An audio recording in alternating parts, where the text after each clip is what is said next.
Do me a favor, can't you see? I'm on a favor to be middle island you.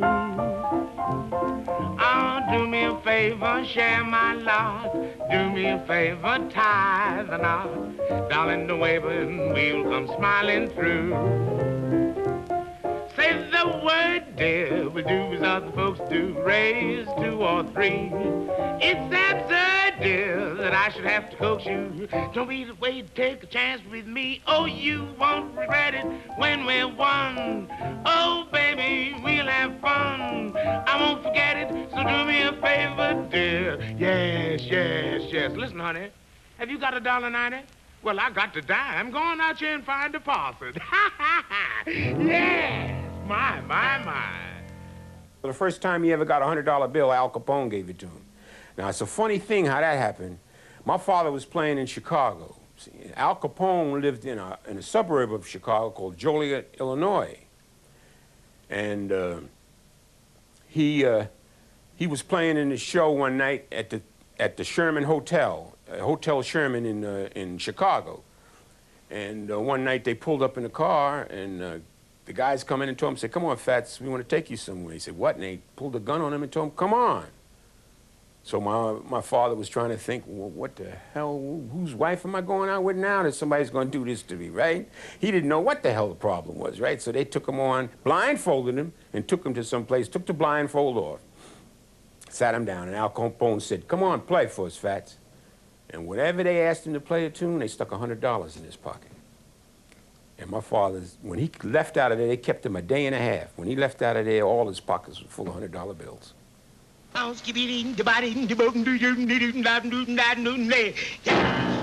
Got my fingers crossed. Not that I'm superstitious, I'm afraid it's too good to be true. Yada yada, got my fingers crossed. No wonder I'm suspicious. I'm so gay in skies, I'm much too blue. Blue, don't want no trouble with old man Trouble. That goes double, yes, on account of because of love, yes. Got my fingers crossed. This thrill is so delicious. I'm afraid it's too good to be true. Cash, yeah, swing it on out there, yeah.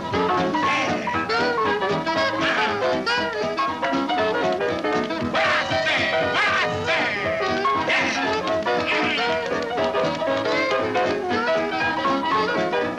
Oh, my.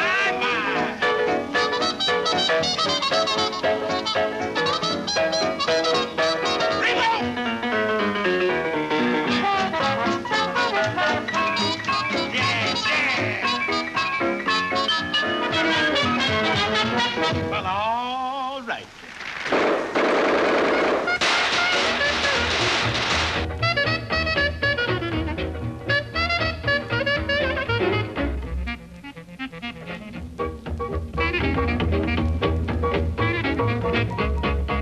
In the jazz age, from say 1922, the music was actually created for dancing because everybody, the world was dance crazy then everywhere.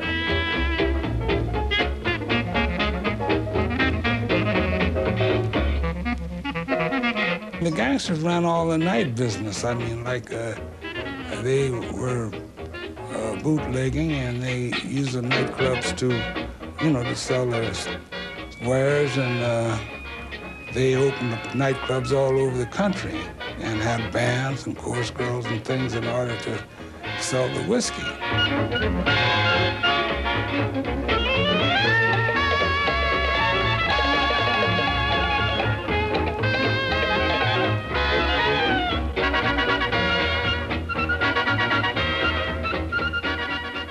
And then also what made the music business was dance halls.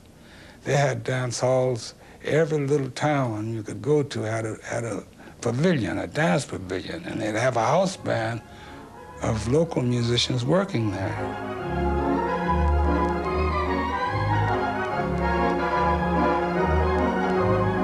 My father started, when he was a little boy, well, his father was a deacon in the Abyssinia Baptist Church in Harlem. My father used to come into the church, and Adam Clayton Powell Sr. used to pump the organ for him. My father would sneak in and play jazz. And he also used to play in a church. He used to play religious music in there. But I remember my father telling me that his father whipped him a couple of times for playing jazz on the organ in Abyssinia Baptist Church. But even back then, my father had a lot of cronies and friends in Harlem that they could see that he had a talent when he was very young. He was 13, 12, or 11, and he was playing the piano and organ. And he played religious music. He just used to get all the music that he could get a hold of and play it. He'd play Scott Joplin, he'd play classical music, anything he could read or learn from, he'd sit down and play. And he used to play, when he was a kid, he used to play 8, 9 hours a day. And he'd sneak out and go into the clubs where the guys were playing or the after-hour places. He'd get out of his bed 2 o'clock in the morning and sneak out the house, right? And go to these clubs and sit down and play and practice and play and watch the guys playing piano. James P. Johnson, Lucky Roberts, they all took him under his wing. Willie the Lion Smith got my father the first long pants he had, because James P. once brought my father to Willie Lion Smith and said, let him sit down and play. And Willie Lion Smith, not with them knickers, he's not gonna sit down and play, so let's go get him a pair of pants.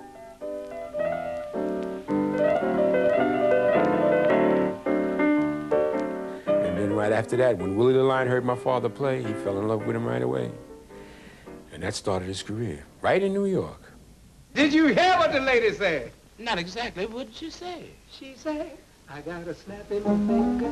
Yeah? And a rhythm in my walk. You don't tell me. As the elephant said, living in a great big way. Oh, get away from here. That's too much. I got a handful of nothing. What? But I peep at it like a hawk. Peep at nothing?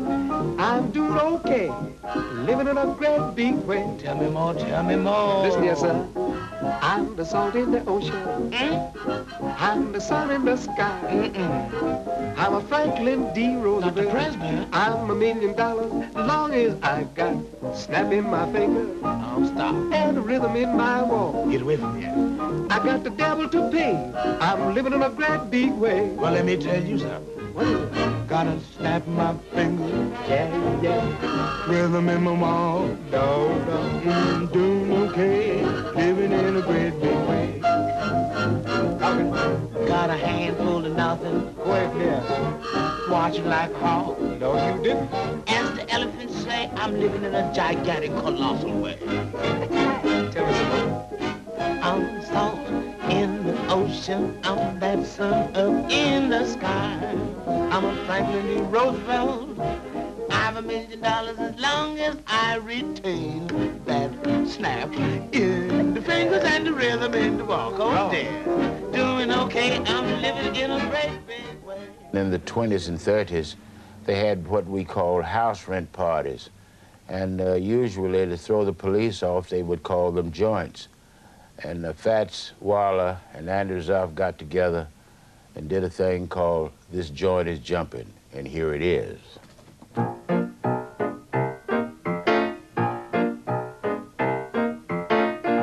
This joint is jumping, really jumping. Come in, cats, and check your hats. I mean, this joint is jumping. And that's how stride piano became popular, because they just used one piano player in a party, and stride piano was so powerful that bombs could go off in the room and you could still hear the piano. I mean, you could dance, yell, scream, kick down doors, whistle, anything you want, and you could still hear that piano playing. My, oh, yes, yes. My, they have a new expression along old Harlem way that tells you when a party is 10 times more than gay. To say that things are jumping leaves not a single doubt. Watch all these cats, watch everything when you hear somebody shout. This joint is jumping, really jumping. Come in, cats, and check your hands. I mean, this joint is jumping. Piano's pumping, dancers are bumping. Every Moses on his toes, in fact, the joint is jumping. Check your weapons at the door, just pay a quarter. Burn your leather around the floor, grab anybody's daughter. The roof is rocking. Red parties was always after-hour kind of things, where that sporting fellas, you know, gamblers, and they had poker and craps and all that, and so whiskey and stuff. First of all, you had to be a certain age. If you wasn't, you could tell a good lie or look like you were older to get into them. But once you get in there, a drink of whiskey was 50 cents, and you could eat a dinner for 75 cents. And usually, it was owned by a landlady. It's really jumping. I know it. Come in, cats, and check your hats. I mean, this joint is jumping. Piano thumping, dancers are bumping. Every Moses on his toes. In fact, the joint is jumping. Tell 'em about it. Check your weapons at the door. Now be sure and pay your quarter. That's it, get Burn the your quarter. leather on the floor, boy, and grab anybody's daughter. Except the my roof is daughter. rocking. The neighbors are knocking. We're all bummed when the wagon comes. I mean, this joint is jumping. Turn it loose.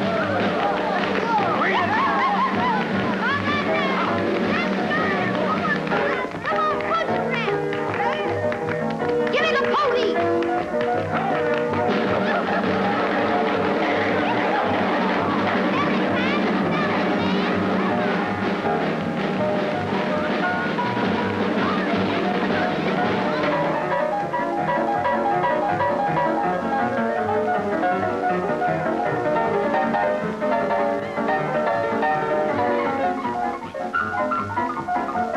Get your big feet binging, there's plenty in the kitchen.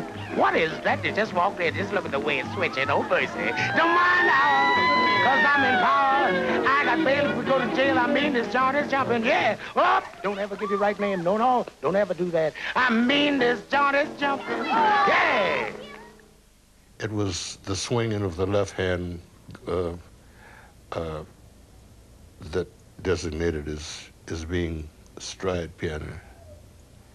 It was practically taking the part that a bass violin now takes in other orchestrations, because stride piano players usually were playing without bass violins or anything in those days.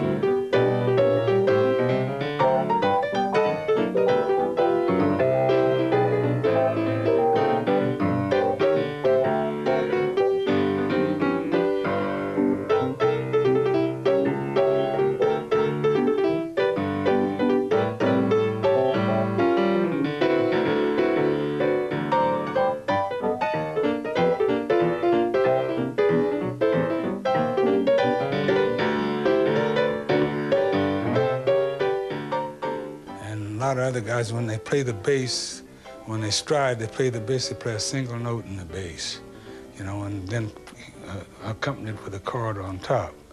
Well, Fats used to have a chord on both places, but only the lower chord would be a tenth with the other notes in between with the other fingers, and he would then play the chord on top. Now, Teddy Wilson and Earl Hines would play a tenth, but they didn't put the middle notes in and play the chord on top. With the stride piano I'm talking about. But guys played that according to their physical ability to reach a tenth. But Fats reached it easily, and that's why he was able to apply other notes in the middle of it. And then there's a story about Earl Hines that he had the web cut in his left hand in order to stretch his hand out, the web between his thumb and his first finger. And then I heard of another piano player that had an extension put on his little finger so he could reach a flat tenth. They did consider him the epitome of stride piano playing, and he was king of the stride. Now, a lot of people, they don't realize that my father's biggest thing that made him a real professional, that paid him the money, was not the fact that he could play stride piano, but it was the fact that he had a personality. So that when my father took songs like, I'm going to sit right down and write myself a letter, I remember distinctly that Victor asked him to record that song. They went to everybody else and they turned it down. And my father said, okay, I'll record it, and he made a hit out of it.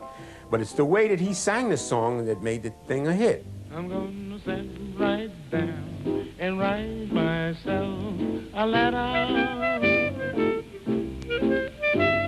and make believe it came from you.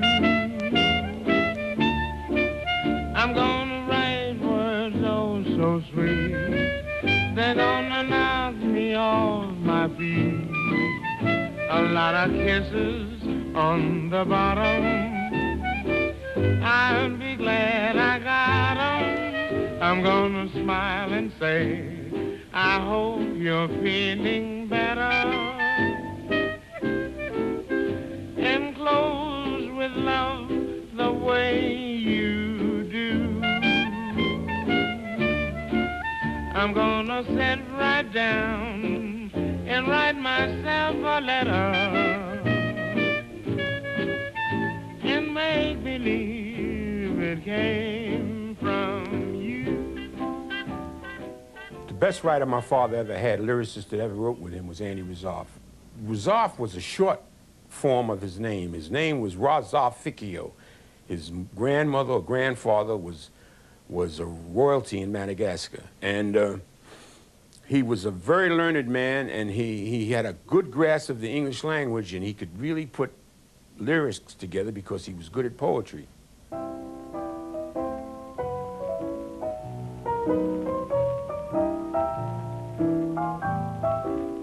Andy recognized his talent and made friends with him and encouraged him. I think really that Andy was probably mainly responsible for taking Fats downtown and organizing him, his finances to the extent that he would really get some real money and royalties for his songs rather than just peddle them for drinks and pocket money, or drinking funds, as we would say. When they were going to do something, he said, Fats, I want you to be here 10. Now, don't come in here 1 o'clock talking about you got stuck on a bridge or something like that. Just come over here at 10.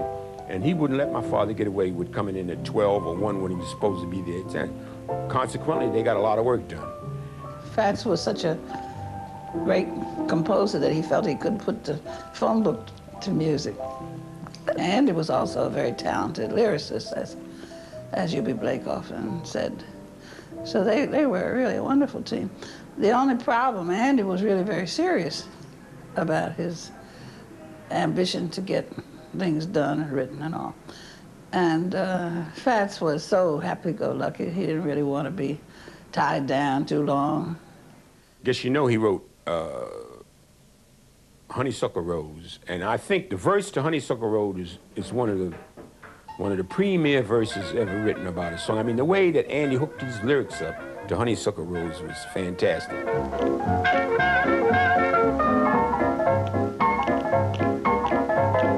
Look at these fine, delicious dinners out here this afternoon. The gas ain't there. Why, you lovely thing, where have you been all my life?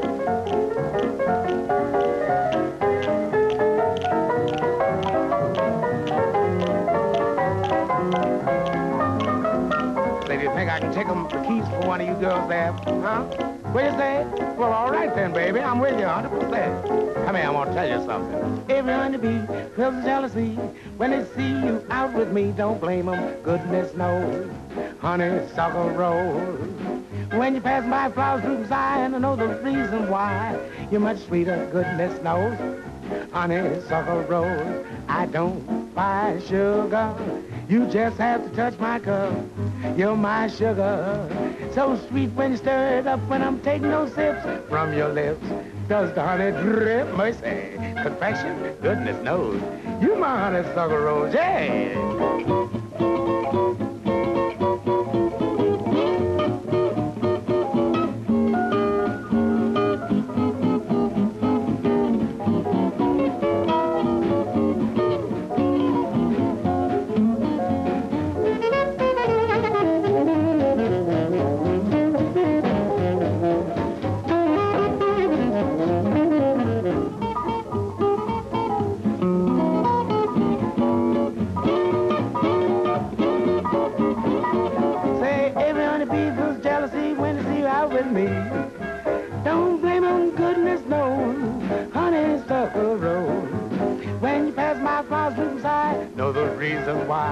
You're much sweeter, goodness knows. Honeysuckle Rose, I don't buy sugar. You just have to touch my cup. You're my sugar, so sweet when you stir it up. When I'm taking those sips from your lips, those honey drips, confection goodness knows, honeysuckle rose. It took my brother and I a long time to wake up that he would tell us, we're going by to see a cousin, but don't tell your mother that you're going to see this cousin. And how my brother and I got wise to who his girlfriends were is he always bought them a piano, so that when he went in their house, he'd play the piano. And he'd nudge my brother and I and say, now, don't tell your mama I brought you over to see your cousin. And it'd be some chick there, right? He'd be going place to place. And my brother said, here's another one. I said, Ronald, here's another one. He said, yeah, I see. I don't like her. We'd say, I like the other one better, you know what I mean? We just talking about it. They all treated us nice. I mean, my father thought he was getting over, but we knew what was going on, you know. And my mother did too. Half the time, my mother used to go on the road with him to try to keep him halfway straight, but, you know, it's hard. You know, when women are constantly throwing themselves at you, it's kind of hard to back off on everyone, you know. I never knew him to be, I mean, I think I took for granted that he was a womanizer and that there were girls always hanging over the piano when he was in nightclubs. But he was never one to, he was not an exhibitionist, you know, about his sexism. He was quite the gentleman as I saw him always.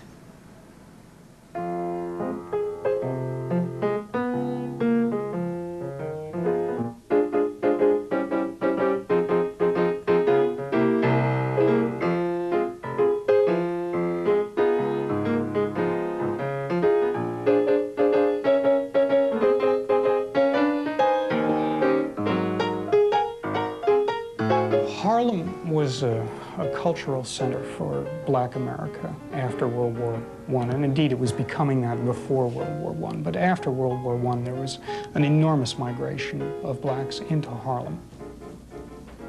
With this new infusion, particularly as far as popular music, jazz, was concerned, a lot of different kinds of music was being heard. This includes blues as well as the more sophisticated kinds of jazz that would be represented by something like ragtime.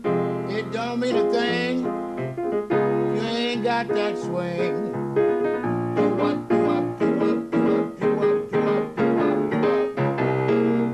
Don't mean a thing, all you got to do is swing.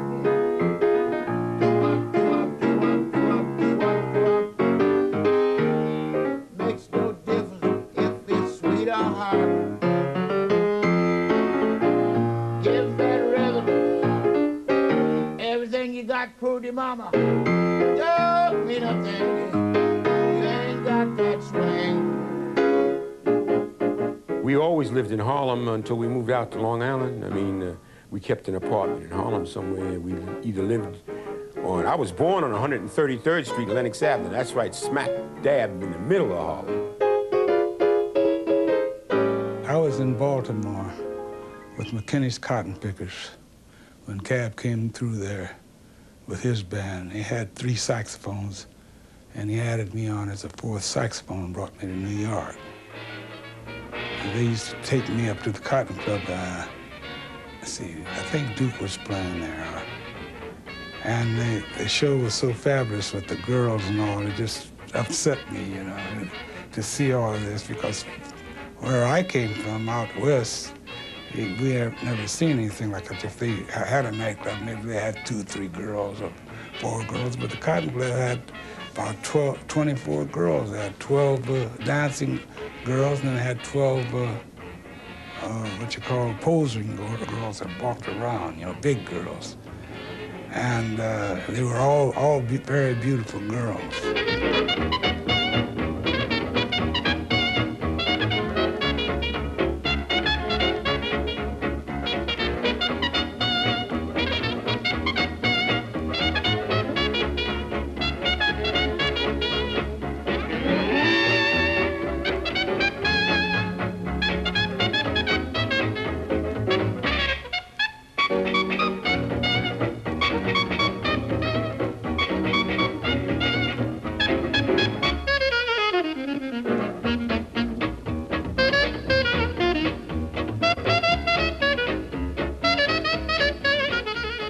Harlem ran 24 hours a day. I mean, the Cotton Club would close at 4. Cotton Club and Connie's Inn and Smalls and those places would close at 4.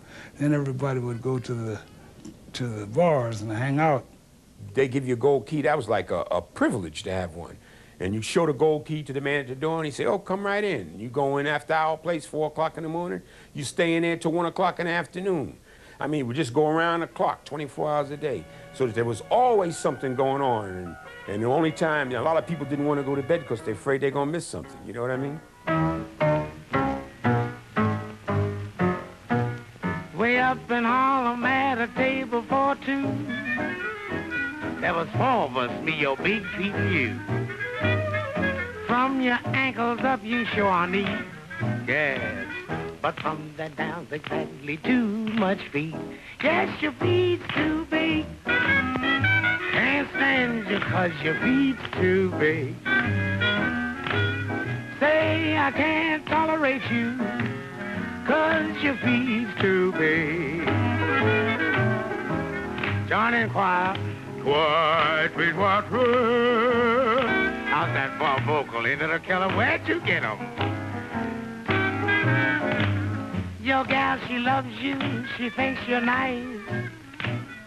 She claims you got everything to take you to paradise. Ain't that a killer?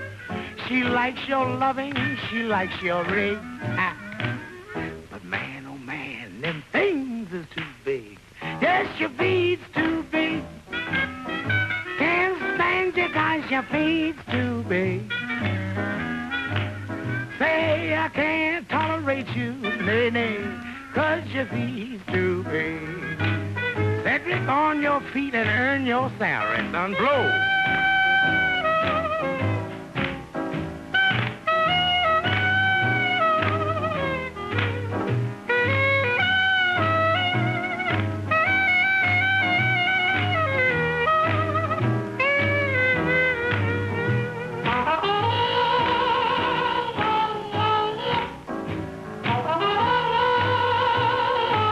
Play that doghouse music, I love it. That's it, give me the growl.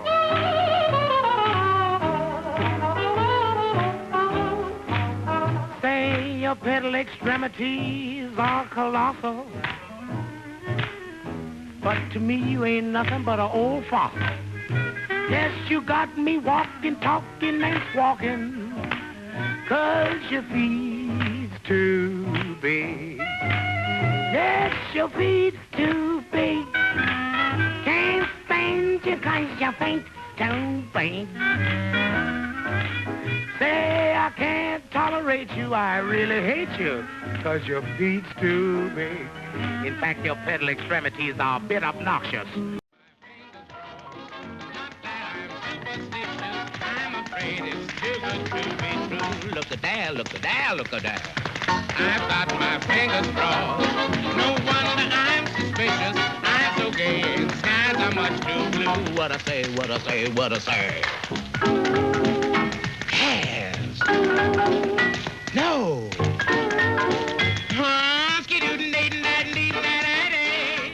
Every time I ever went with my father on the road in the summer, it was one big party. I mean, my father, just one party after another. There was no, when my father was in a show, like for instance, he played at the Royal Theater in Baltimore. These were the theater circuits, and they do 5 shows a day. They start doing the shows at 10 o'clock in the morning and don't stop till 2 o'clock at night. You go into my father's dressing room, there'd be 30 people deep in a room that would only hold 10 people comfortably. There'd be 30 people deep, bottles, drinking, hey, Fats doing this, so and so. He could hardly get in there himself. And he'd be like that all day long. If I drink as much as him, I'd be dead, out, because he could drink. He'd go to work, and when I first met him in Cincinnati, he'd go to work and take a gallon jug of whiskey, which was bootleg whiskey, and set it down by the piano. And by the time the night had gone, that bottle would be empty. And he would still be just like he never had a drink. After 3 o'clock, we'd go into town where a couple of the gangsters in town had a after-hour place. They knew how to do business with the higher-ups uptown, and they were allowed to remain open. They served fried chicken, hot biscuits with honey, and whiskey, and sometimes gambling.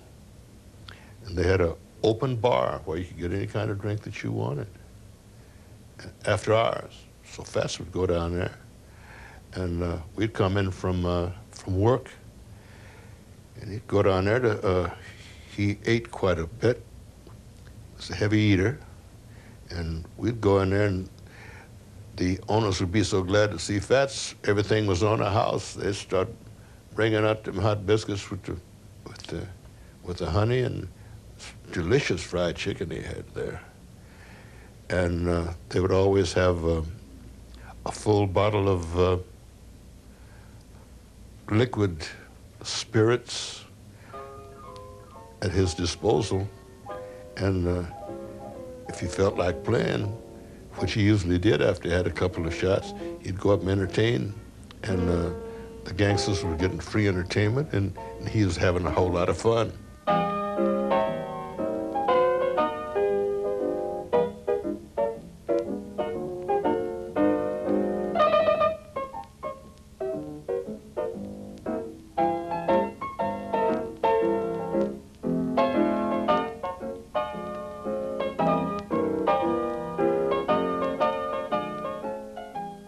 The gangsters were good. I remember Legs Diamond. I guess you've heard about him.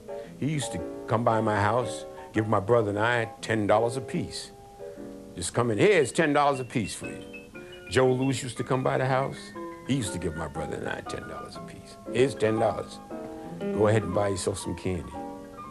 Tallulah Bankhead used to come by my house too. Movie stars, Humphrey Bogart. I mean, anybody would stop by my house 2, 3 o'clock in the morning and ring the bell and wouldn't hesitate. I mean, they just like, let's go buy Fats.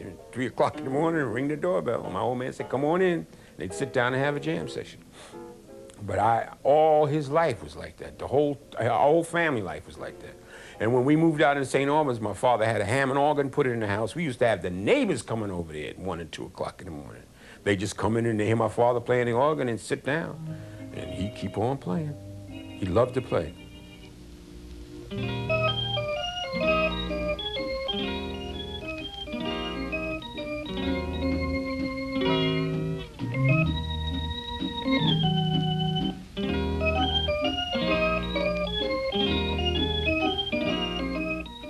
My father got the idea of jitterbug waltz from me playing Bach Inventions.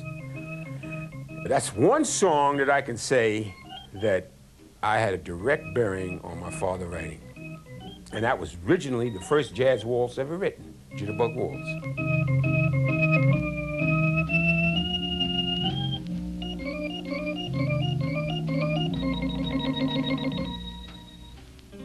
Half the songs he sold made $5 or $6 million. The half that he sold. And he's got credit in ASCAP for 450, but my old man wrote at least 900 or 1,000 tunes. And he was only 39 years old when he died. Andy Rizzoff and my father both were ripped off by the publishers. My father would sell a publisher a song and he'd give him $50 down, and then he wouldn't see any royalties for maybe a year and a half, and then when he get a check, it would be for $30 or $40. Now, and the song would be hit on a hit parade, and my father would be getting $30 or $40. So what Andy and my father used to do, they used to go, there was a place in New York called, at 1619 Broadway, called the Brill Building, and most of the publishers in New York were in that building. So my father would write a song with Andy, and Andy would write about 6 or 8 sets of lyrics to the same song and go into one publisher and sell it to them, go into another publisher with another set of lyrics and sell it to them, go into another publisher with another set of lyrics and sell it to them, and then when he got through selling it 5 or 6 times, he'd sit up and say, now you all battle out who owns the song. But he was constantly ripped off, so that's the way they off-balanced that rip-off. They used to do that. My father, for many a year, I mean, they were talking about taking him to court and whatnot for the same song, but they'd always settle it, you know, and them publishers knew they were ripping my old man off. My father was the type of person that if he had $50 in his pocket, he would spend it, and if he could borrow 50 from somebody, he would borrow 50 from him. Money meant nothing to him, just a means to an end. He didn't put away money for a rainy day. My father never had to worry about bank accounts because he didn't believe in them. What he did was just live from day to day, and he made a lot of money, but my father spent a lot of money. I mean, when the first Lincoln Continental ever came out, my father bought one right away. As soon as he saw the car, he bought it right away. And you could come up to my father and give him a hard story, and if he had any money, he'd give it to you. Here's $10. Fats, I ain't ate in a week. Here's $10. Go get yourself something to eat. And he had a million friends, and nobody could ever palm my father. Any place he went, he had a lot of friends.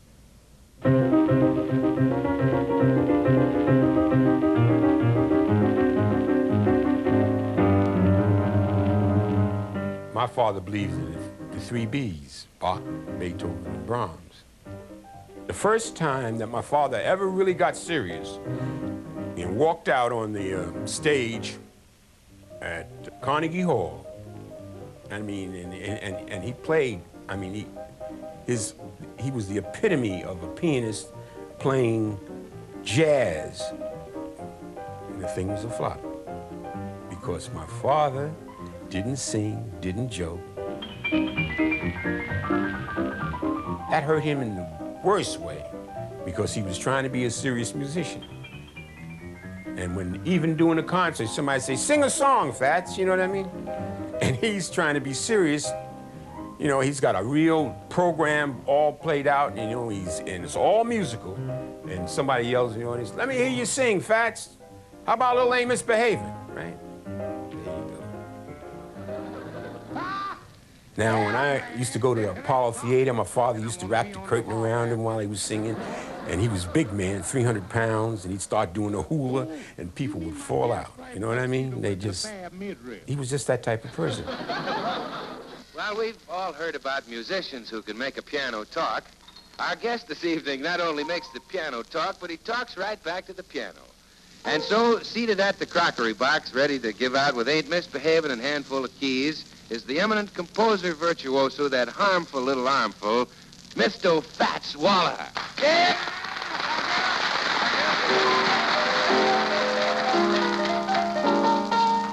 No one to talk with all by myself. No one to walk with while I'm happy on the shelf.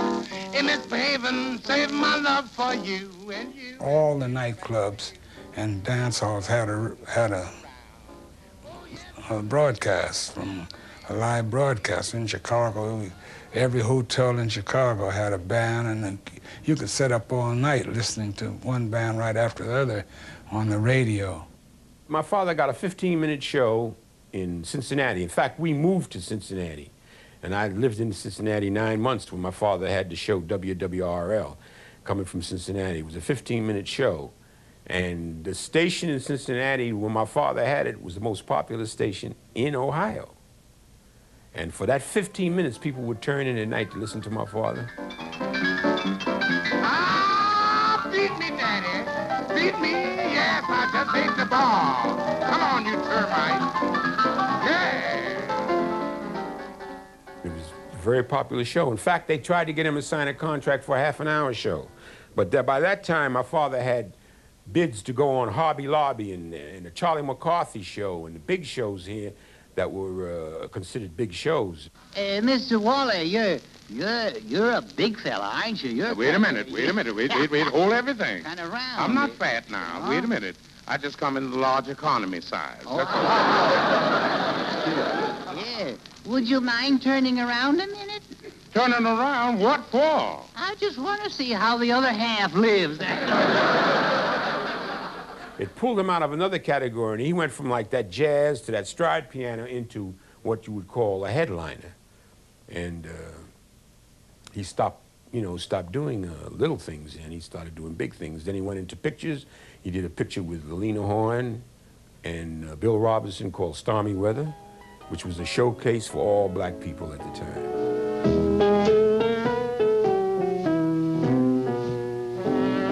No one to talk with, all by myself. No one to walk with, but I'm happy on the shelf. Ain't misbehaving, saving my love for you, for you, for you, for you. I know for certain the one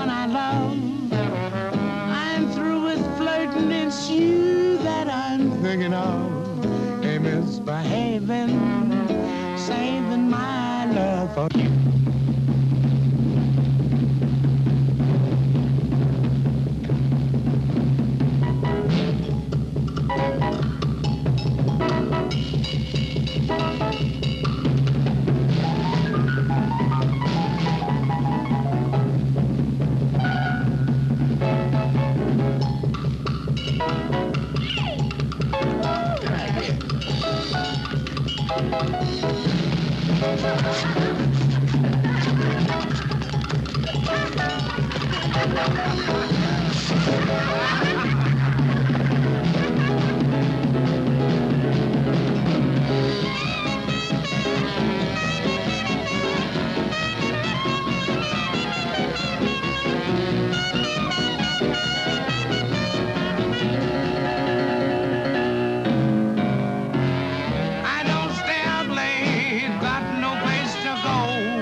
Any kind of stature, so they wanted him to do a shoe shine boy. My father said he would not play a shoe shine boy. He didn't give a damn what they did, right? And then he turned around and he said, well, how about an elevator boy? He said, okay, I'll play an elevator boy, but I will not play a shoe shine boy. So when I stopped to think about that, I said, he got them to give in just a little bit, but what's the difference between an elevator boy and a shoe shine boy? It's really not anything different, except that my father wasn't going to give that, he wasn't going to give all the way down. Mr. Bolden, I'm the one that's sure delighted to see you back. Thanks, Ben. You're looking fine. I hate to bother you, boss, but I thought maybe you could find a spot for me in your new show. Well, you take a tip from me, Ben. Your spot's right here in this elevator. Thank you, sir. Thank you, sir. A lot of times I hear, especially black people, talk about why did those people in those days act like that? But that's the only way they could make it in pictures. I mean, they didn't have any money to make pictures. The white people had the money, so the black people had to go along. And the dues that they had to pay, Mantan Moore and all these old stars, they call them handkerchief heads and whatnot, but that's the only way they could get in. And once they got in, they tried to make it a little better. And today, it's altogether different, but it's people like my father and Mantan Moore and Willie Best. Those guys are the guys that made it able for guys to do what they're doing today. So you got to pay your dues, you know what I mean? Well, he just had a job. He was glad to have it because to be a token. I like to be a token now someplace because that's all you're going to ever get. There were always places where black guys just couldn't work because they weren't accepted there. It's like in, you could take Chicago for an instant, even as far back as in the 40s and 50s. There were certain places downtown that never had a black entertainer or a musician in the inside of the doors. They just were not hired. We always, most in those southern towns, stayed with private families because there was no hotels for us. And maybe they have one little, sometimes they'd have a little hotel, black hotel, own hotel, but most of us stayed in private families. Now with Cab Calloway, we had a train. We stayed on the Pullman. We used to go do all our one-nighters through the South on Pullman, with the Pullman. They'd pull the train into the town and sidetrack our car. We had a baggage car and a Pullman car, and we'd play the dance, come back and get on the train, and they'd pull us off the next day to the next town. My father played what they call a Southern Circuit. When you went down to the South, they had a line down the middle, and the whites would be on one side, and the blacks would be on the other side. And they'd be listening to the same music, but they couldn't intermingle. I mean, that was one bad thing about all of that. And they would still intermingle, though, but they do it kind of slick, like, you know, wouldn't be out in public, you wouldn't do that. But my father didn't play the Southern Circuit too often. He did, that's for that reason, that's the reason he didn't, because he didn't like it. The next number is What Did I Do to Be So Black and Blue?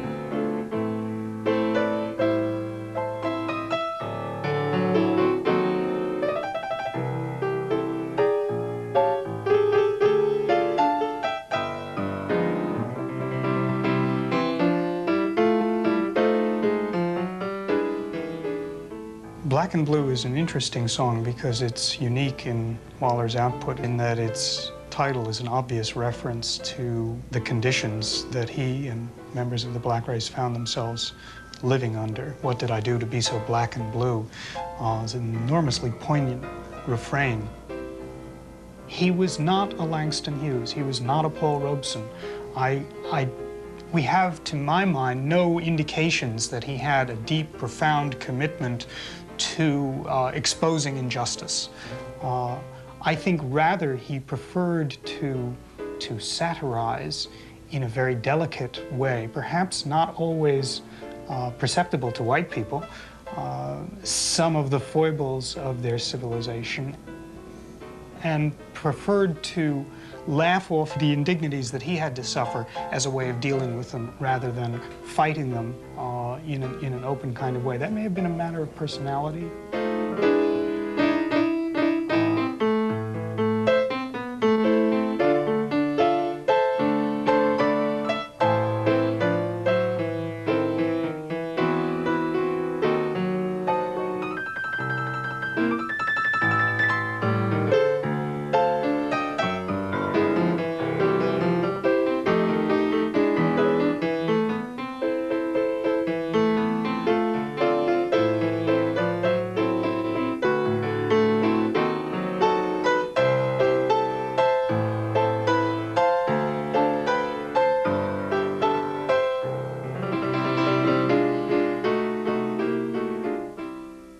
He could be hurting inside, but when he started to entertain, it would all go away, and he just entertained. He had that way of getting it across and entertaining, and then when he gets through entertaining, that hurt might come back again. But that's the only time you would know it, because while he was entertaining, you'd say, gee, he'd start laughing. The minute my father walks into a place, it would just light up, like Luna Park. I mean, it would light up. The people would light up. Everybody, hey, Fats, listen, do so-and-so. And then he'd start right off. And he loved that kind of atmosphere. No one to talk with all by myself. No one to walk with, but I'm happy on the shelf. Ain't misbehaving, saving all my love for you. You fine rascal, you. I know for certain the one I love. I'm through with flirting, it's you that I'm thinking of. Ain't misbehaving, saving all my love for you, just you. Like Jack Horner in a corner, don't go nowhere. What do I care? Your kisses, my dear, are worthwhile waiting for. Believe me, dear. He was on a train and just kept going, that's all, till he died. And he'd be so tired, sometimes he'd lay in the bed for 3 days. Now, he'd been up 10 days. Maybe he'd get a cat nap here, cat nap there, drinking, eating sparsely. He lived in the fast lane. When he went to California and on his way back, he died on a train. He dissipated a lot, drank a lot, rest broken. It takes a toll after a while. So he had so much talent based in him that I guess, you notice that people with a whole lot of talent, they don't usually live very long. They're here, they do their thing real quick and get out of here. Sweet essence of pink buttermilk. Look what's going on here. Come out of there, you rascal, you.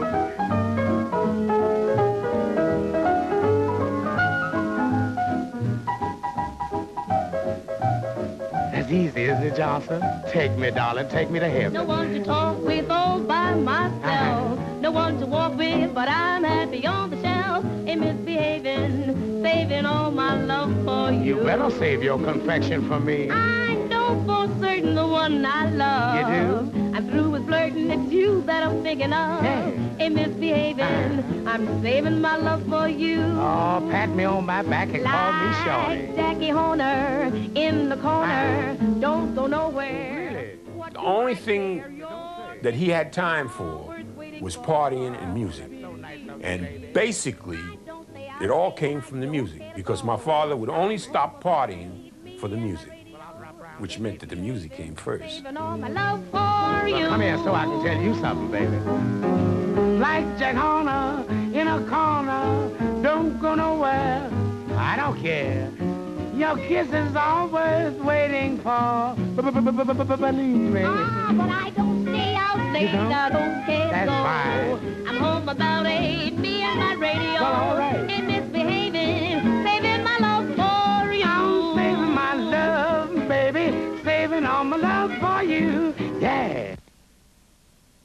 And now, here it comes. That one and only composition, Honeysuckle Rose, by yours truly, little Fatsy Waller. And here it is. Take it away, boys. We in the groove for it, Honeysuckle Rose.